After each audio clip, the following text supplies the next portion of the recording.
Good morning family. আজকে আরও একটা নতুন দিন আর একটা নতুন ব্লগ নিয়ে তোমাদের সাথে চলে এসেছি শেয়ার করতে। আর এই দেখো এখন সকালবেলা রুহি আর রিও দুজনে মিলে খেলা করছে। রুহির অ্যাকচুয়ালি একটু ঘুমও এসেছে, যার জন্য মুখে তার প্যাসিফায়ারটা আবার চলে গেছে। আচ্ছা, অনেকে আমাকে বলে সারাক্ষণ মুখে প্যাসিফায়ার দিয়ে রেখো না বা চুষি দিয়ে রেখো না, তবে বলে রাখি ভিডিওতে তো কয়েক মিনিটের একটা সারাদিনের ভিডিও তোমাদের সাথে শেয়ার করি, মাত্র কয়েক মিনিটে, তো সেখানে ওইসব দেখে তো জাজ করা যায় না, তাই না? আমিও বুঝি কোন সময়টা দেওয়া দরকার আর কোন সময়টায় নয়। ঠিক প্রয়োজন যতটুকুনি ততটুকুনি দিই। ঘুমের সময় ওর একটা নেশা আসে এই প্যাসিফায়ার মুখে দেওয়া, সেই সময়টা দিই। আর এছাড়া খুব জেদ করে যখন তখন। যাই হোক, এরপরে চলে এসেছি হচ্ছে দুপুরবেলা, মানে সকালে খেলাধুলা করে ঘুমিয়ে তারপরে স্নান করেছি, আমি রান্নাবান্না সেরে স্নান করে আমাদের খাওয়া দাওয়াও হয়ে গেছে। তারপরে যখন ও আবার সেকেন্ড টাইম ঘুমিয়েছে, সেই সময় ওকে আমি কোলে নিয়ে বসে এই যে মাথায় ওর যে আমি ফুলটা আঁকি সেটা করছি। আর এইটা ভিডিও তোমাদের সাথে শেয়ার করছি, তার কারণ হচ্ছে আমার কাছে অনেকেই বলেছো তোমরা যে দিদি তুমি এটা কিভাবে করো, একটু অবশ্যই জানিও। তুমি কি হাতে আঁকো নাকি কোনো ছাপা দেয় যে জিনিসগুলো সেইগুলোকে ইউজ করো? তো সেই জন্যই তোমাদের সাথে আমি পুরো ডিটেলে ভিডিও করে দেখিয়ে দিলাম। এই দেখো, এই স্টিকটা হচ্ছে হিমালয়ের, এটাও বাচ্চাদেরই। এই স্টিকটা ইউজ করি সরু কাজগুলোর জন্য, আর ভোতা কাজগুলোর জন্য এই যে লাভ লাভের এই কাজলের যে কৌটোটা, এটা ইউজ করি ওই যে ইয়ারবাডগুলো আছে সেইগুলো দিয়ে। আর এই পুরো কাজটাই ও ঘুমোলে তারপরেই করতে পারি, না হলে ও একদমই করতে দেয় না। কোথায় দেখি এতগুলো চকলেট চিপস, আর এই যে এর মধ্যে যে এত কষ্ট করে মেয়েটা এত কিছু লিখে খামে করে পাঠালো, তুই তো সব সেকেন্ডের মধ্যে আমি দেখার আগেই সব ছিঁড়ে খুঁড়ে একাকার করে ফেলেছিস। এই যে এটা কে পাঠিয়েছে বল? মনি দিদি। মনি দিদি হলো রিওর আরেকজন দিদি, সে ওকে বার্থডে গিফট পাঠিয়েছে, কত কিছু লিখে কি সুন্দর করে, দেখো।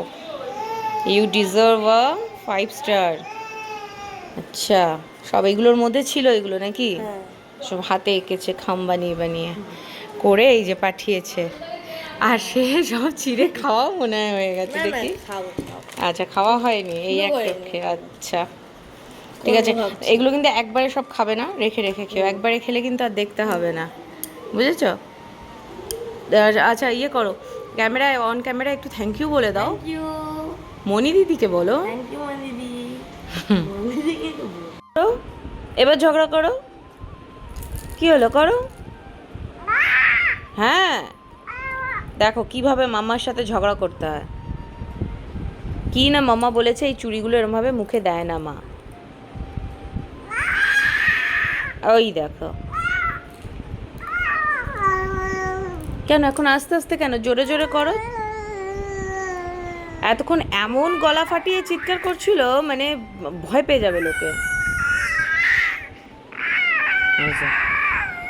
মামবুড়ি দুষ্টু করছো তুমি?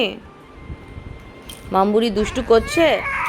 এটা ছাড়ো, এনো এনো, এই এই এই এই এই এই যে এই যে এই যে এই যে তোমার ম্যাও, এই যে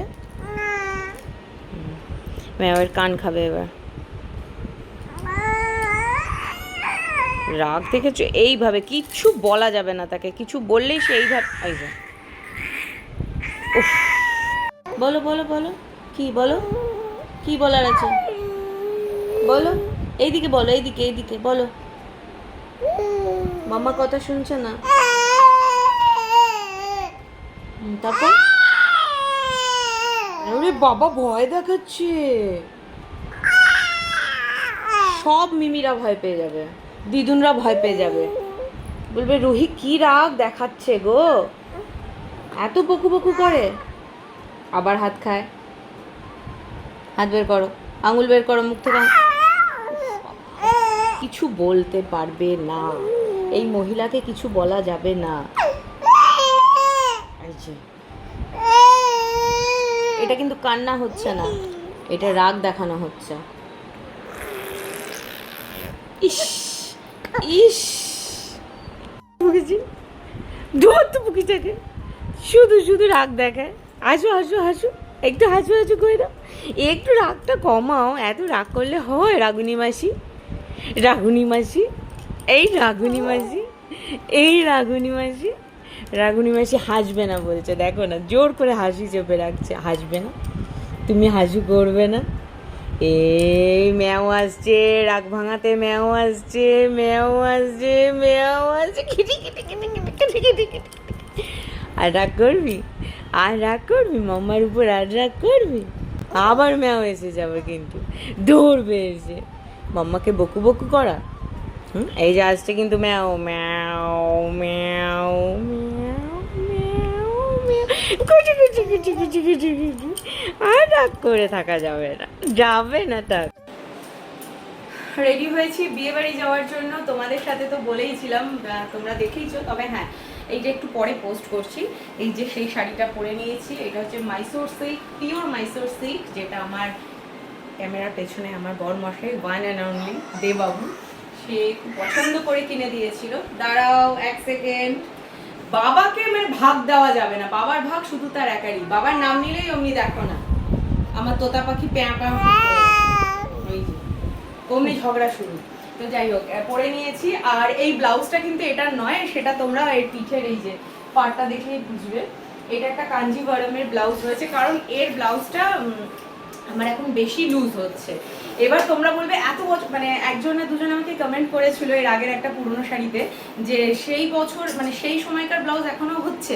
তো কোইন্সিডেন্টালি বলি, সেই সময়কার ব্লাউজ হচ্ছে শুধু না, কয়েকটা তো বা লুজও হচ্ছে। তো যাই হোক, এইটাও এই শাড়িটারও বয়স বহু বছর হয়ে গেছে, মানে এই যে ব্লাউজটা পরেছি আমি, তাও এটা পরতে পেরেছি অ্যাট লাস্ট, এই যে অ্যাটলিস্ট পরতে পেরেছি, মানে ঠিকঠাক আছে। কিন্তু এর যে ব্লাউজটা না, সেটা আরও লুজ হয়ে গেছে, তো সেই জন্য আর ওটা পরতে পারিনি। এটা দিয়ে বেয়ার আপ করে নিয়েছি, যাবো বিয়ে বাড়ি। তবে আজকে দেবাবু যাবে না, বা ছেলেমেয়েরাও কেউ না, আমি আমার পাড়ার যে বন্ধুদের গ্রুপটা আছে তাদের সাথেই যাব। এটা আমাদের বন্ধুদের মধ্যেই একজনের বিয়ে হচ্ছে, তো সেইখানে যাব। আর সামান্য টাইমের জন্যই যাব, কারণ রুহি রয়েছে বাড়িতে, আর আমারও শরীরটা ভালো না, দুদিন ধরে খুব জ্বর ফরের মধ্যে দিয়ে গেছি। তো কোনো রকমে একটু সাজুগুজু করেছি, কারণ বিয়ে বাড়ি যাবো, সাজগোজ না করলেই নয়। আর আমি যে লেভেলের ঘেমো, যে লেভেলের ঘামি, তাতে না আমার বিয়ে বাড়ি যেতে খুব ইচ্ছা করে, কিন্তু গরমকালে বিয়ে বাড়ির নাম শুনেই মানে কান্না এসে যায়। এই যে সেজেছি, তোমরা বিশ্বাস করো, ভিডিওটা অন করার আগেই আমি ভালো করে মুখটা মুছেছি, আবার ঘেমে এনে একশো হবো। বিয়ে বাড়িতে সবাই সুন্দর সেজে গুজে ঘুরবে, আর আমি শুধু ঘাম মুছবো। তো লিটারালি কোনো মেকআপ এই জন্য করতে পারি না, শুধু একটু ব্লাশার লাগাই, ময়শ্চারাইজার, আর একটু ওই এখনকার ময়শ্চারাইজারগুলোতেই জানো একটুখানি বেশি একটা গ্লিটারি ভাব থাকে, তার উপরে ব্লাশার মারি। এই হচ্ছে আমার সাজগোজ। আর লাইনার লিপস্টিক তো ছেড়ে দাও, কেমন লাগছে জানিও, বক বক করে নিলাম। আর এই দেখো আমার তোতা পাখি, তোতা পাখি বাবার সাথে এখন থাকবে, বাবার সাথে। হ্যাঁ, দুষ্টু বুড়ি, দুষ্টু বুড়ির এখন আমি দুধটা বানিয়ে দেবো, দুধ বানিয়ে দেবো, ওর বাবার দায়িত্বে সে আজকে রয়েছে। তারপর দিদিও থাকছে, দাদাও থাকছে, অসুবিধা নেই, আমি যাবো আর খানিকক্ষণের মধ্যে চলে আসবো। বাই দ্য ওয়ে, কেমন লাগছে জানিও কিন্তু, একদম সিম্পল সাজ। আর আজকে পুরো ব্ল্যাক, আমার ফেভারিট কালার, মানে ব্ল্যাক হচ্ছে আমার আমার শুধু না, দেবাবুরও ভীষণ পছন্দের একটা কালার।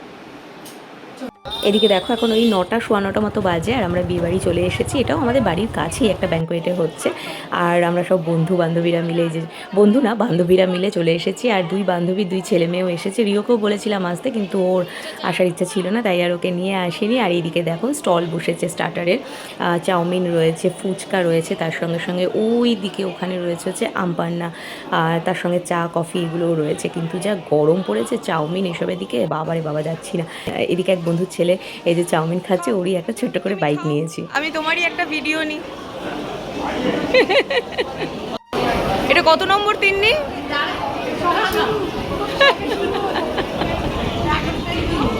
যাই হোক, একই পাড়াতে থাকলেও সবাই সবার মতো নিজেদের কাছে ব্যস্ত, তাই সবসময় তো দেখা হয় না। এরকমই যখন দেখা হয়, তখন আমরাও নিজেদের মধ্যে গল্প আড্ডা করতেই সময় কাটিয়ে দিই। আর এখানে বসে আমরা প্রায় 1 ঘন্টা ধরে গল্প করে নিয়েছি, তার সঙ্গে প্রচুর প্রচুর ফটোও তোলা হয়েছে। আর এইদিকে আরেক বন্ধুর মেয়ে নিয়ে এসেছে এই যে আমপান্না, আর শরবতটা খেতেও দারুণ হয়েছিল, তার সঙ্গে সঙ্গে এতটা ঠান্ডা জল ছিল, তো এই গরমে এটাই মানে মন যেন এটাই চাইছিল। আর তাই আমি ওকে বলছিলাম, ওর নাম হচ্ছে তিন্নি, ওকে বলছিলাম বাবা তুই এটা এনে আমাদেরকে বাঁচালি, মানে এই গরমের মধ্যে না, মানে এটা দেখেই যেন প্রাণটা জুড়িয়ে গেল। আর করেও ছিল খুব সুন্দর খেতে, কিন্তু একটা খেয়ে টেস্টটা মেটেনি, তাই ওকে বলেছিলাম যে আরও 1 গ্লাস করে এনে একটু আমাদের খাওয়া। আর মেয়েটা এতটাই সুইট, ও কিন্তু কোনো কথা না বলে আমাদের আবারও আরেকবার এনে দিয়েছিল। আর এই দেখো নতুন বউ বসে রয়েছে এখানে, বারাতি এখনও আসেনি। বাই দ্য ওয়ে, এটা কিন্তু একটা নন বেঙ্গলি বিয়ে রয়েছে, মানে আমরা এসেছি হচ্ছে আমাদের আরেক বন্ধু, বয়সে আমাদের থেকে অনেকটাই ছোটো, আমরা বোন বলেই ডাকি, তার দিদির বিয়েতে। আর এদিকে দেখো ফুচকা স্টল, ফুচকা দেখলে মেয়েরা তো না এসে না খেয়ে থাকতেই পারবে না, তাই না? বাট এই গরমের মধ্যে জাস্ট দুটোই খেয়ে নিয়েছি, কারণ লোভ লোভও ছাড়তে পারিনি, আবার খেতে ইচ্ছা করছিল না। এই দুটো খেয়েই মনকে শান্ত করে নিয়েছি। আর এইদিকে দেখো এখন বারাতি চলে এসেছে। আর নন বেঙ্গলি বিয়েতে বারাতি আসা মানে বুঝতেই পারছো অনেকক্ষণ ধরে বেশ একটা সুন্দর নাচ গান চলতেই থাকে ওদের। আর এই দেখো কত লাইটিং, কত কিছু রয়েছে।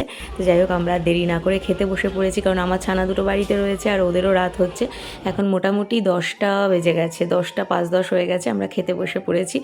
আর খাবারের সমস্ত আইটেমই ছিল হচ্ছে ভেজ, কারণ আমাদের এখানে নন বেঙ্গলি বিয়েতে একটা রিচুয়ালস মানে একটা নিয়ম আছে যে মেয়ের বিয়ে হলে পরে সেখানে ননভেজ করা যাবে না, ভেজ করতে হবে। কিন্তু বিশ্বাস করবে না, প্রত্যেক কটা আইটেম খেতে দারুণ হয়েছিল, দারুণ। খাবারগুলো ছিল একদম গরম আর খেতেও খুব সুন্দর। প্রথমে ছিল একটা ভেজ কাটলেট, আর তারপরেই চলে এসেছে কড়াইশুঁটির কচুরি, তার সঙ্গে একটা ভেজ মানে ছোলার ডাল, যেটার মধ্যে কাজু কিশমিশ কড়াইশুঁটি সব কিছু রয়েছে। তারপরে ছিল হচ্ছে একটা পনির গাজর সমস্ত কিছু দিয়ে একটা ভেজ কুলচা, তার সঙ্গে এই যে আলুর দম, আর তার সঙ্গে রয়েছে হচ্ছে এঁচোড়ের কোপ্তা। আমি এঁচোড়ের কোপ্তা এর আগে বহুবার অনেক জায়গায় শুনেছি, কিন্তু খেলাম আজকে ফার্স্ট টাইম। আর সত্যি কথা বলতে দারুণ হয়েছিল খেতে, মানে এটাকে মুখে দিয়ে মনেই হচ্ছিল না যে এটা একটা নিরামিষ আইটেম হতে পারে, খেতে ছিল। তারপরে ছিল হচ্ছে ভেজ বিরিয়ানি, আর তার সঙ্গে পনিরের একটা রেজালা টাইপের আইটেম ছিল। তবে হ্যাঁ, বিরিয়ানিটা খেতে খুব সুন্দর হয়েছিল, পনিরটাও খেতে খুবই সুন্দর হয়েছিল, কিন্তু পনির দিয়ে বিরিয়ানিটা ঠিক আমার যাচ্ছিল না, মানে ম্যাচ হচ্ছিল না। কিন্তু দুটো আইটেমই খেতে খুব ভালো হয়েছিল। আর তারপরে চাটনি পাঁপড় নিয়ে আমি শেষ করেছি। মিষ্টি খাওয়ার মতো আমার পেটে আর জায়গা ছিল না, আরও 2 রকমের মিষ্টি সঙ্গে আইসক্রিম ছিল, বাট কোনোটাই আমি আর নিইনি। এরপর খাওয়া দাওয়া করে নিচে নেমে আমরা আর বেশি দেরি করিনি, কারণ ঘড়িতে তখন 11টা বাজে। দূর থেকে বরকে একটু দেখে সবাইকে টাটা করে বাড়ি চলে এসেছিলাম। চলো আজকের ভিডিওটা এখানেই শেষ করছি, দেখা হবে নেক্সট আরেকটা ব্লগে। সবাই ভালো থেকো, সুস্থ থেকো, আর হ্যাঁ, চ্যানেলটা সাবস্ক্রাইব করতে ভুলো না।